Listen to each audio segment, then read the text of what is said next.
Anywhere, I like to look at you right in your eyes. I can see you, but I can't see everybody back there. Let's just turn the lights up just a little bit. There we go.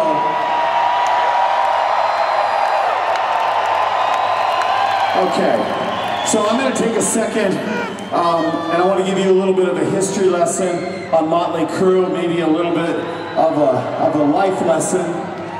Maybe to do that, we should just take a second, and we could all sit down together. We'll just call this church or something. Go on, you can sit down.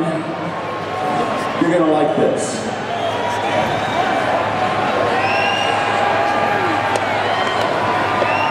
Okay. So, I want to give you just a little bit of a background on the band, like I said. But first of all, I want to say something.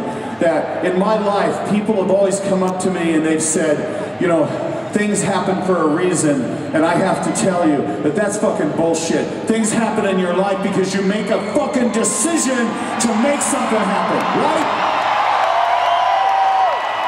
Now you guys are here tonight because you made a decision to come see us, and we are here tonight because of the story I'm going to tell you. And if any part of the story didn't happen exactly the way I'm going to tell you, well, you guys probably wouldn't be here, and we definitely wouldn't be here. And this is how it goes. We're going to back up. We're going to go on a time machine all the way back to December of 1980, okay?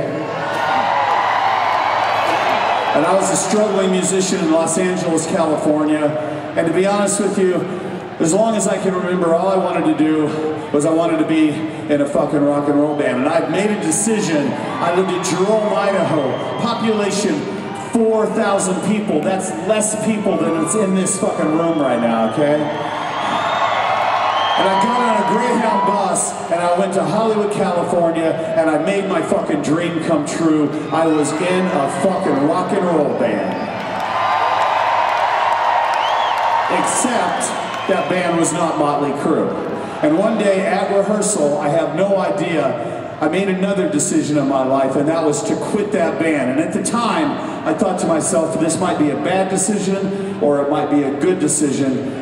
And I was walking home and I was thinking, fuck, I don't have a job, I don't have a car, and I don't have a fucking band. And then it popped into my fucking brain just like this. I thought, yes, but there must be 3 other guys in this fucking city that wants to reach into the heart and fucking rip it out of the music industry and make some goddamn history. That's what I thought. I didn't know how I was going to do it, and I didn't know who the players were going to be in my life. And on a Thursday fucking night, I decided to hitch a ride to Hollywood, California. And I went to a club called the Starwood in Hollywood. I walked through the back door, and I can visualize it as I stand here in front of you guys. There he was. He was on his drums. He was 17 years old. He had long, black, stringy fucking hair. That was and is the one and only Tommy fucking Lee, right there.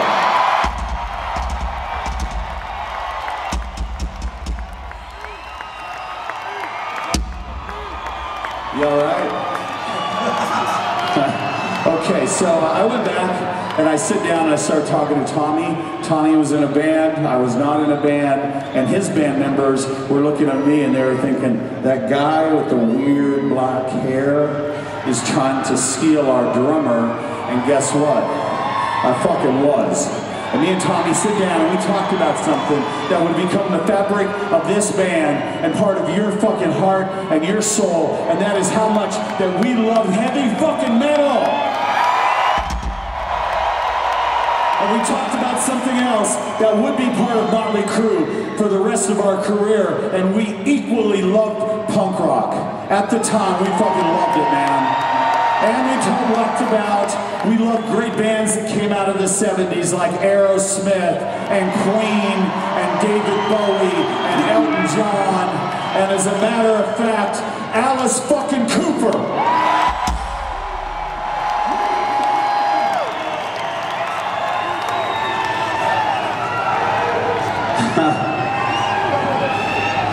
So we needed a guitar player. We picked up an ad in a magazine called the recycler, and there it was. It said, loud, rude, aggressive guitar player, call me. His name right there is Mick Mars.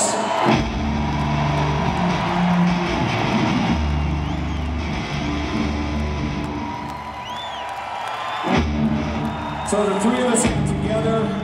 We started writing songs, but we needed a lead singer, and Tommy said, I know a guy, except he is in another band. And we went back to the fucking Starwood on a Tuesday night, and there was our fucking lead singer in white leather pants, a white leather jacket, and bleached white hair. You know who that was? That was Vince fucking Neil, right there.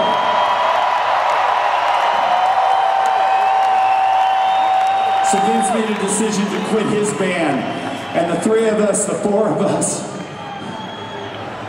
we talked about how we didn't want to look like anybody else, and we didn't want to sound like anybody else, and we sure the fuck didn't want to act like anybody else. And we got $26 to our name.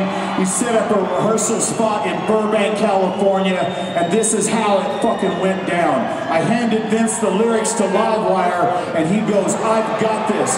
Mick picked up his guitar, turned up the amp, Tommy ran like a maniac, jumped behind his drums.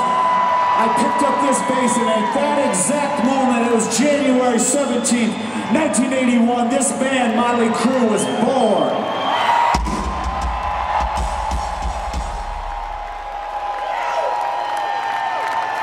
This is not goodbye, and this is definitely not farewell, because our music, I swear to God, is gonna haunt you till the day that you fucking die.